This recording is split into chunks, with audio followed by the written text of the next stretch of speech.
because we are more than one, but we don't have a lot of practitioners. While we have a physical therapy school in Jamaica, we do not have an occupational therapy school in Jamaica. Mm. And so all the practitioners that are here are people that have trained overseas and have come back. Mm. Um, two, well, one is now retired. The other one was Pauline Watson Campbell, who you spoke to. Dr. Pauline Watson Campbell was trained, she was the last occupational therapist to be trained by the government many, many, many, many years ago. And even though we have had commitments, I mean, we have been to see the various ministers of health. We have spoken about the need for occupational therapy, um, but I suppose they feel there are other more pressing needs. Let's put it that way. Okay. So, this present Minister of Health, the last time we went and spoke with him, which may have been about maybe maybe 4 years ago, um, was surprised to know that there were so few of us, and that in mental health there were no occupational therapists working. And I Wow. guess, right, government to government, they made some um, representation to the government of Cuba, and two Cuban occupational therapists came to Jamaica. And they are working at, well, I'm not sure if they are both there anymore, or if it's just one. We invited them to be members of the association, and we just didn't hear back from them. We invited them to the meeting, they came to a meeting, but they just never did join. And so, we don't know what's going on with them. One, I believe it's only one, because only one has re-registered with our regulatory body, and I sit on that body, so I have a pretty good idea of who is actually registered.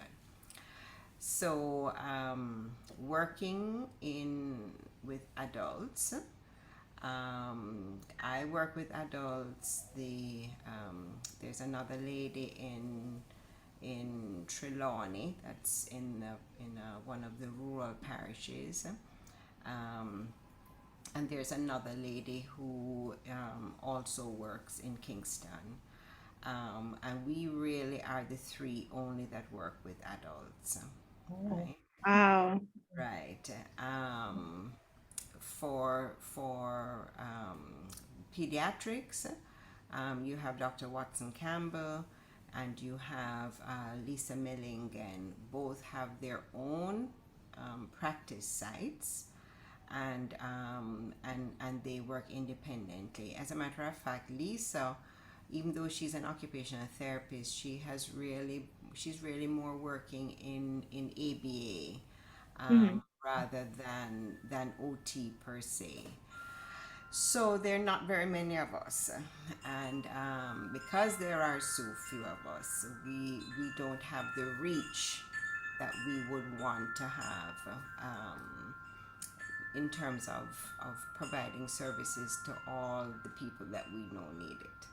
Mhm. So, I'm in private practice, and I have a general practice, but I see adults primarily, neurological conditions, um, hand, upper extremity, upper limb, and industrial rehab.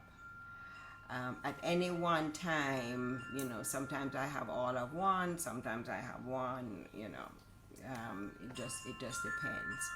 Right now, I have a pretty good balance. I would say 30% or so of each. The neurological clients I see are um, primarily through an inpatient neurological unit called the Revamp Rehabilitation Center. And it actually is located on the same campus that I'm located on at the St. Joseph's Hospital campus. So I see their patients. They actually wheel them over to my clinic. Even though I'm based at St. Joseph's Hospital, I am a tenant. I rent space from them. I am not staff to the hospital. And so patients are referred to me from wherever, and they come in to see me there, and I see them. So I probably see, well, strokes are primarily geriatric patients. Um, every now and again, we may get some orthopedic condition, lower extremity like hip fracture or something.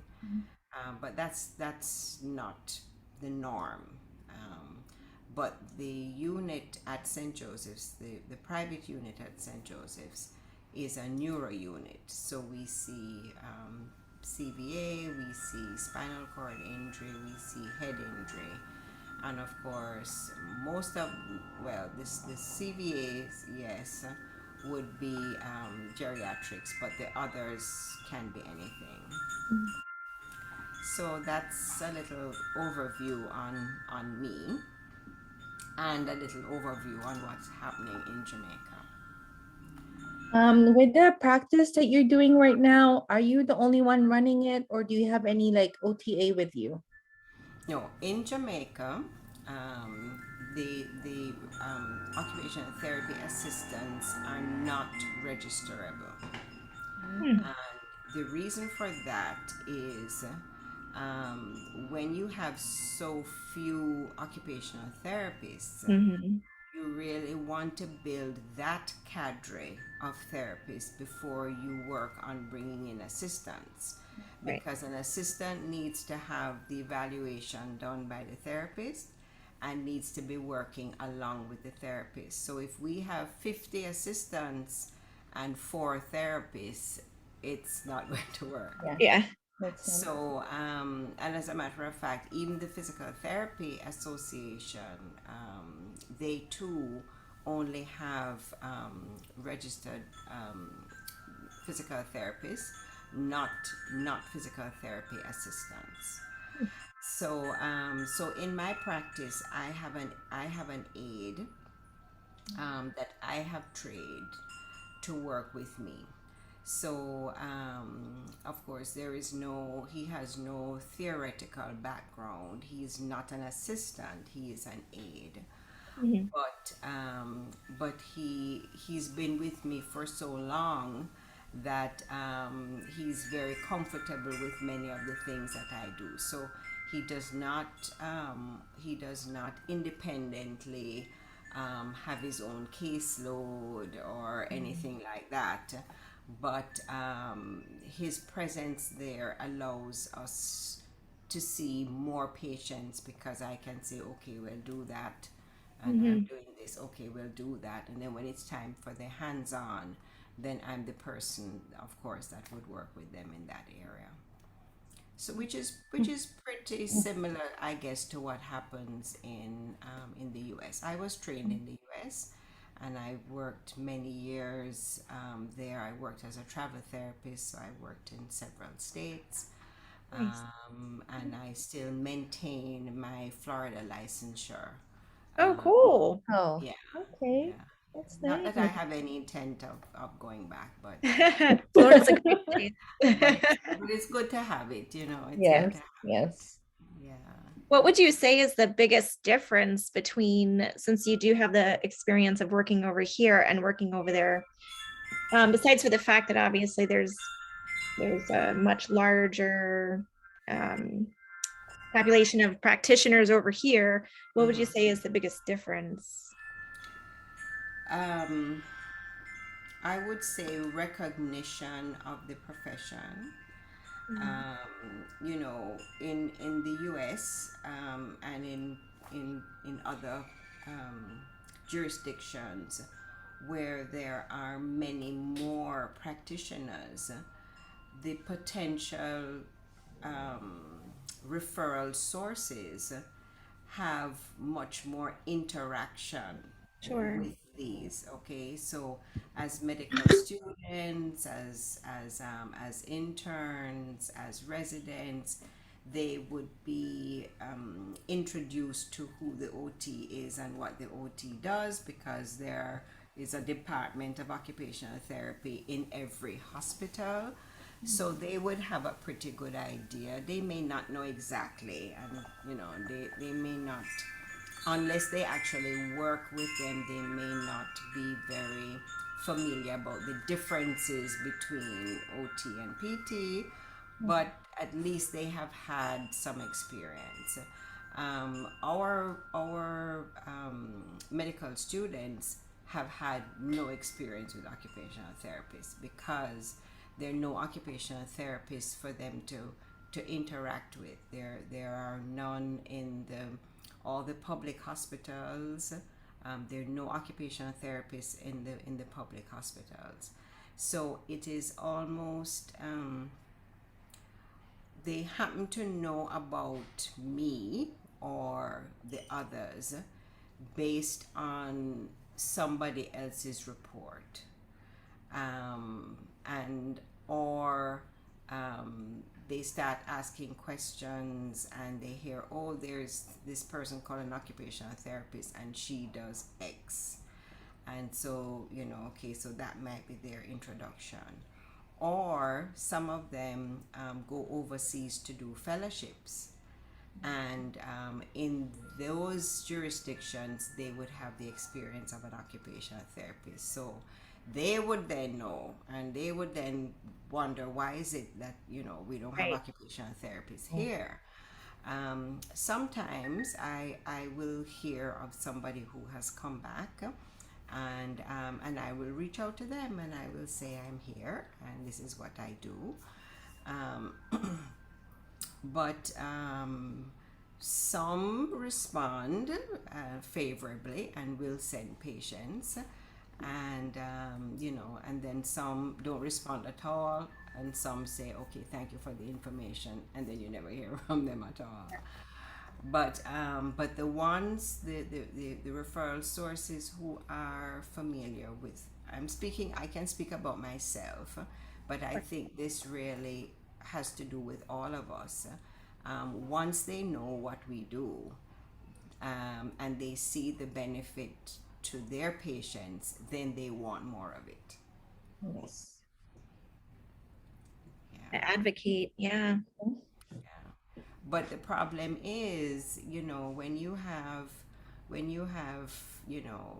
six occupational therapists in a country of 3 million people, your reach is very limited. You can only do so much. And even in terms of insurance coverage, so Oh, yeah. we as an association had to fight Mm.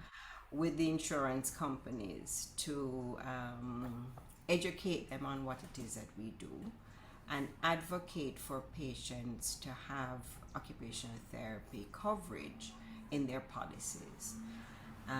So, as I said, it was a fight, and they did agree.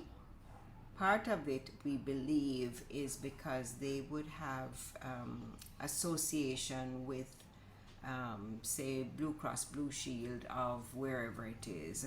And so, as they did their own research, they would have seen, oh, well, okay, this is covered in other jurisdictions. So, um, but they only agreed to 10 sessions. Wow. Wow. So most of our patients are self-paid. Mm. If they Wow. are right, if they are workers' compensation, Mhm. if they were injured on the job, then the job is responsible and the job does pay for them. But the average person and we're talking about geriatrics, the average person who has had a stroke, um, if they have insurance, the insurance would only pay for 10 visits. Wow. After that, after that, it has to be self-pay. And so when you have that can be very expensive to Yeah. pay Oh, for your therapy, to pay for if you need a practical nurse, to pay for, you know, um, to be on the rehab unit, whatever it is. If all of that has to come out of your pocket, there are not very many pockets that can afford that. right. And so that too is why we would not be seeing as many um, people taking advantage of our service, um, because there is very limited insurance coverage. So, Miss Fleur, so let's say they finish the 10 visits for like a patient with stroke, Mhm. and that's such limited time to actually meet their goals. Now, if they won't be able to provide that pay, do they just, I don't know if you guys have like a skilled nursing there, or do you just go back home and someone will just take care of them there? Right. Okay. So by far the majority of people, the majority of citizens who have had a stroke in Jamaica are not going to a rehab center. They are going home. Wow. Okay. So Mm. they become medically stable and they are sent home. Um, um, there is one um, government run rehabilitation center. They do accept CVA survivors. It's called the Sir John Golding Hospital, but there is a waiting list of several months, Wow. and there is no occupational therapy there. Really? Oh my goodness. Huh? I told Ah, you there's no occupational therapy there. What? wow. So the physical therapists work with them, and unfortunately, um, attempt attempt to do Mhm. some of the intervention that in other jurisdictions would be the purview of the occupational therapist. So they attempt to do some things, most things are just not done. So the average person who is a stroke survivor, once they are medically stable, they go home. They will have physical therapy at home until they are more independent enough to be able to go to a physical therapy clinic. So would they be working on like the transfers in the home, like Right. like So that's what I'm saying. That a lot right? of the They would do things that we would be it. doing Mhm. under They do normal it. circumstances, they do it. Um, So like, what about like adaptive equipment or anything like that? Like they use it. no. So they're not training them for any kind of self care or homemaking ADLs or IADLs. They're not doing that. They Right. are going to be, their focus is on getting them walking, Mhm. right? So they do that. They will work with the upper extremity to a certain extent. Hold on 1 second for me, please. Okay.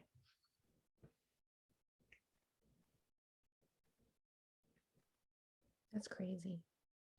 Yeah. Wow.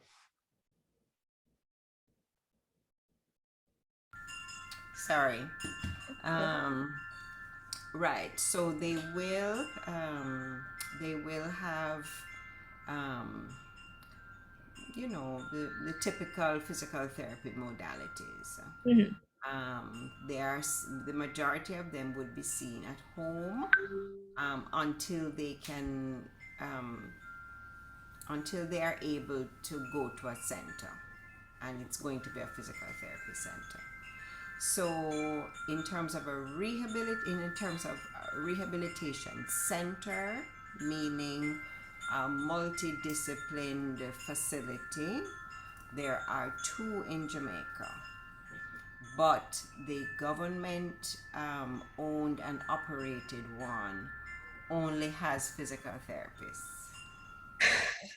How about any speech therapist? We don't have a speech and language pathology program in Jamaica either. No. But there are more of them than there are of us. Hmm. Wow. Yeah. So most of them probably, oh, it was a speech therapist that just called me a while ago. Most of them work in private practice also. Wow. Yeah. So So, who just family members take care of the patient that goes home right, and family members, or they employ somebody to take care of them. yeah. Um, the cost of labor is much cheaper in Jamaica than it would be in the US. Mhm. And so, if the person does not need skilled care, Mhm. um, which would require them to have, if they, well, which would require them to have like a practical nurse kind of Mhm. person, then they are attended to by the family and by somebody who is, more of a domestic type of worker. Mhm. That's going to be, the cheapest option for the families who are able to afford um, more um, more skilled care. Then they would have a patient care attendant that they would bring in to to care for, and they would need round the clock, Right. right, attention. Yeah, so that's how that works. Do they have pretty good access to like durable medical equipment, like wheelchairs and There are lots there are several suppliers of wheelchairs and so on. Okay. They may not, more often than not, they don't know the type of wheelchair that they should get for them, Mhm. or the size wheelchair that they should get for them.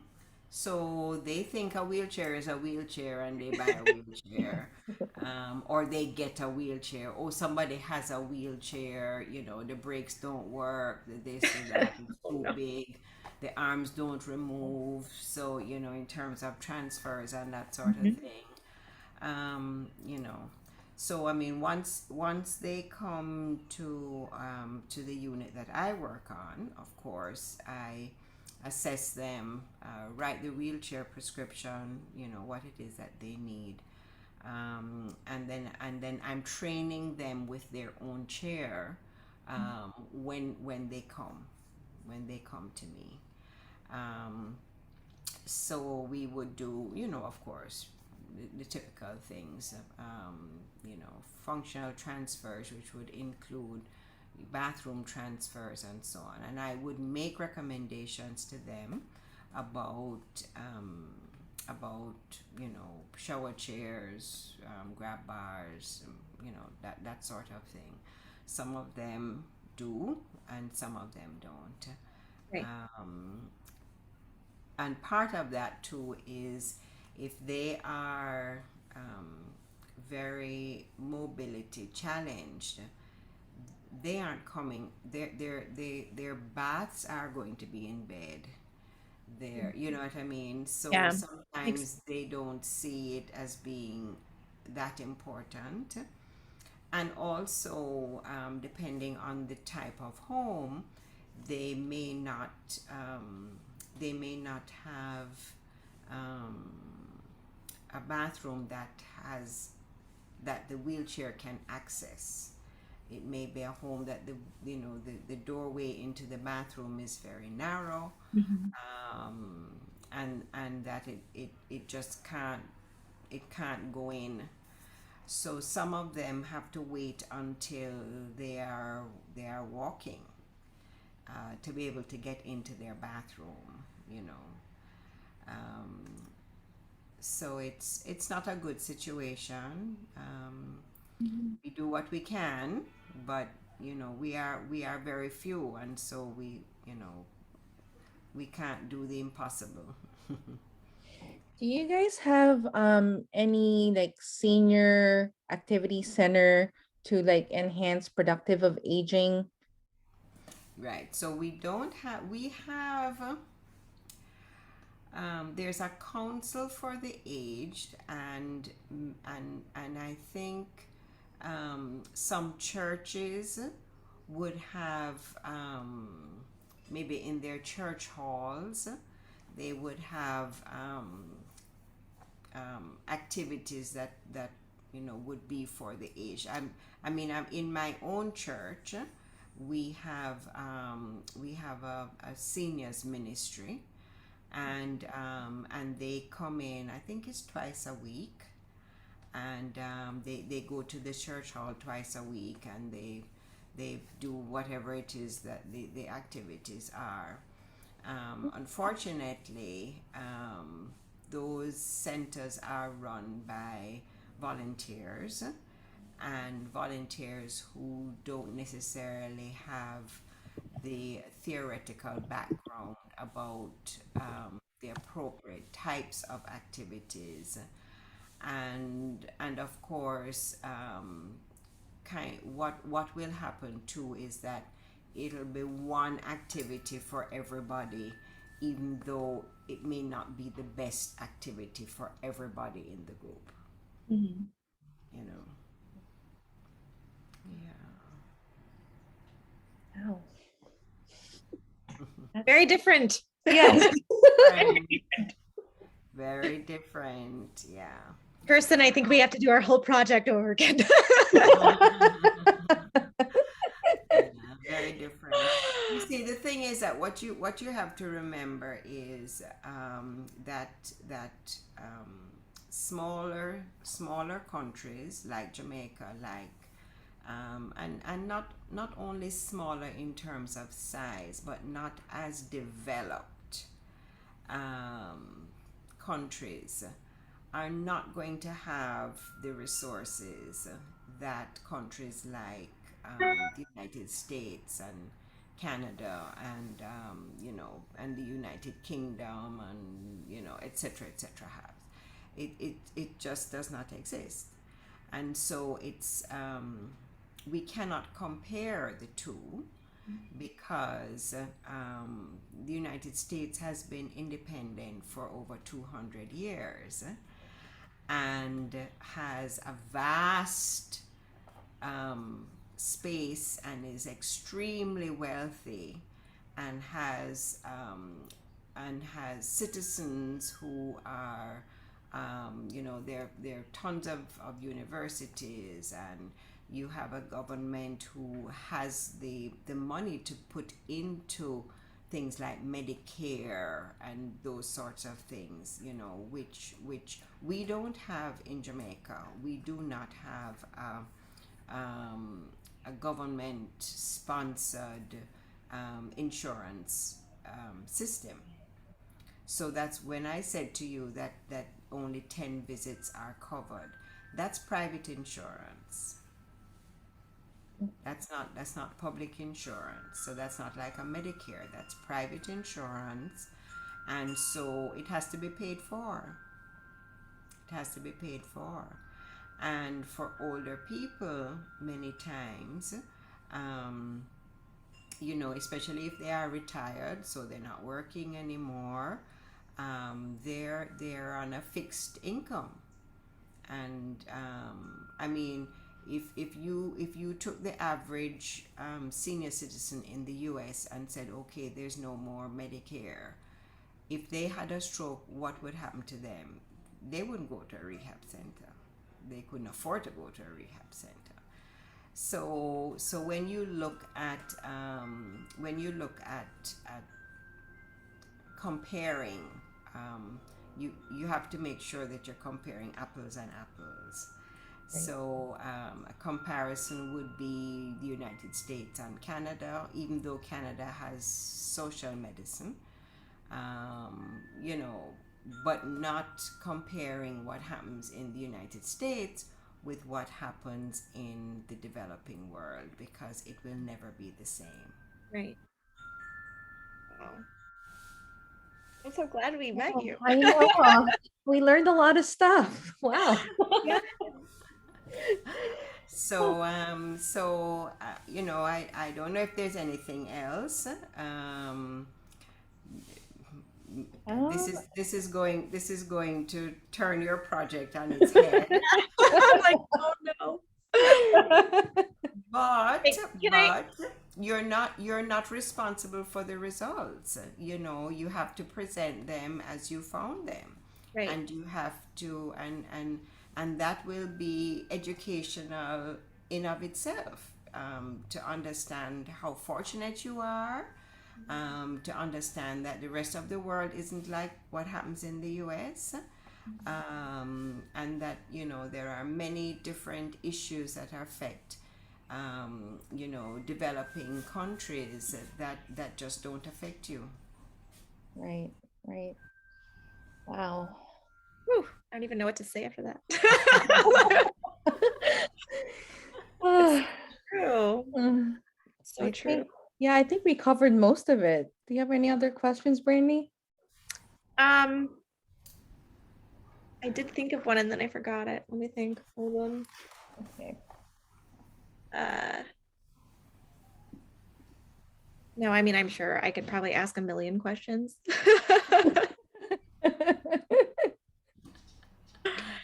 Thank you so much for your time. You're welcome. You're Thank welcome. you. Thank you for I taking wish your you time. Yes, I wish you all the best. So you guys are in OTA school. Actually, we are currently occupational therapy assistants. We're actually in our master's program to become Okay. registered therapists. Okay, okay, Right. okay, Yeah, okay. we got 1 year left. 1 year. Right. Okay. Well, wishing you all the best. Thank Thank you. And you. what area of practice are you thinking of going into? I've had experience. I have 1 year experience with peds, and right now I've been working 2 years with geriatrics. So I'm thinking I'm gonna go back with geriatrics once I become an OT. Yeah, yeah. Yeah. Well, you know, let me tell you, every I follow some Facebook groups. Um, and I was reading just this morning about this therapist who was saying, you know, she works in a SNF.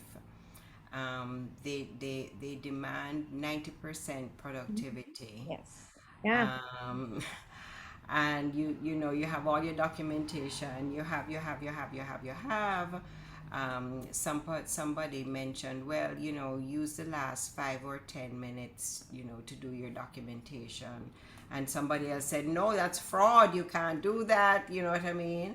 Right. And the consensus was that, you know, the demands for, um, what is being demanded of you, your productivity and so on, it's impossible to do it in 8 hours. Yes. Yes. Yep. So you have that. And then I'm sure working with the children has its own challenges too. Yes. Yeah. Mhm. Yeah. I actually just started a business. My spouse and I will see what happens with it, but an emerging practice OT business, Mm-hmm. with working with the young adults that are aging out of the foster care system here in the United States, Mm-hmm. to try to help them transition over from. So it's kind of just more like the mental health route. Right. But currently Right. I've as a coda, I've worked with geriatrics the whole time. Right. Right. Right. Right. So Right. it'll be Right. quite an endeavor to kind of see if we can help fill some of those voids just in Yes. our society. Yeah. I think that you that sounds like a very gratifying project if you can get it going. I'm gonna And try. right, and one which will stimulate you. I find after a while, in geriatrics, which is one of the reasons why I don't only do geriatrics, is that after a while it's the sameness of it. It's the same, even though the patients are different and you love them to death and so on, but after a while there's a burnout, you know. Mhm. Right. um, so when I left OT school, I did my internship in an acute care hospital, Jackson Memorial Hospital in Miami, Florida. And they had, at the time, I think there were 7 rotations that we had to do. That included burns, neuro, outpatient, hands, rehab, acute, spinal cord, etc., etc. And that was the best opportunity that I could ever have had. And I would encourage you, if you have an option, even if you think you're not going to work in a hospital, don't worry about that.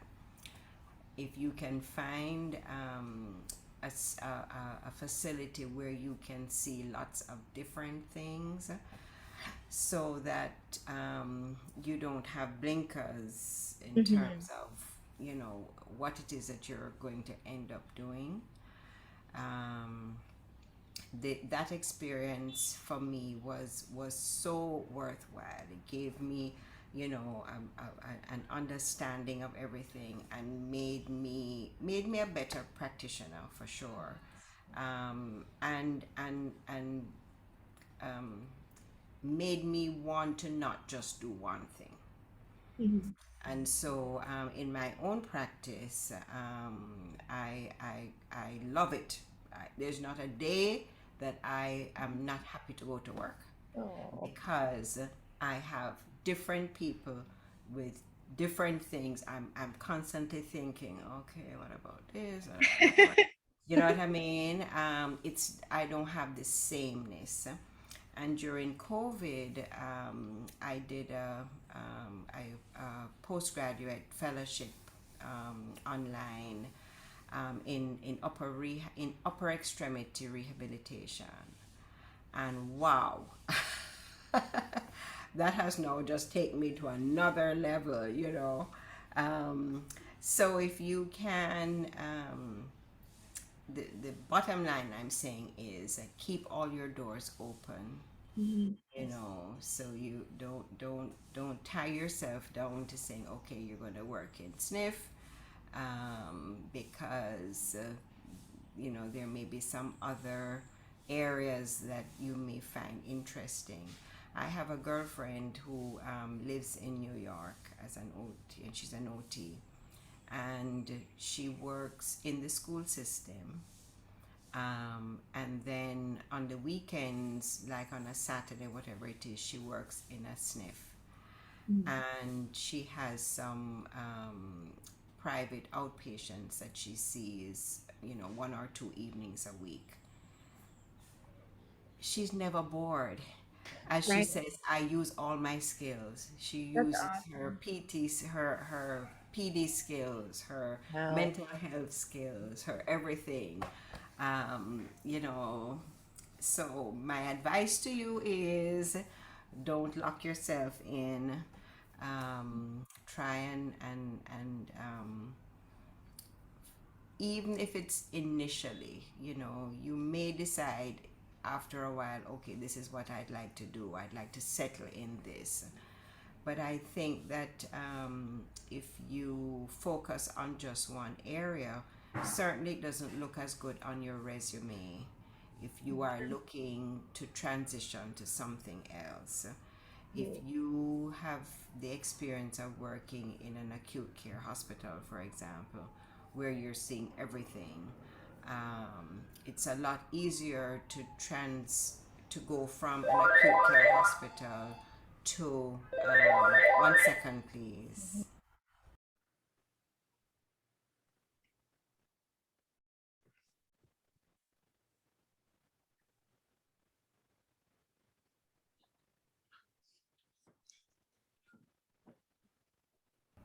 Sorry. Yes, it's easy to transition. It's easier to transition from an acute care hospital, for example, into SNF than it is from SNF to a To- hospital. Right. And even though the hospitals may not pay as well, Mhm. the experience that you get, that and that expertise that you can develop there will really put you in a better position when you are looking for something else than if you spend 10 years in sniff and then you decide I don't want to do this, and now you're okay, now what? Mhm. And everything, you didn't have that other experience, That's Very true. yeah, Yeah. that's true. so all the best to you both. Was there anything else? Yep, that's it. Thank you. You covered everything. Good. All right, you take care, all the best. Oh, thank you so much. Have a good night. Good, you too. Okay, Bye. bye. Stop recording.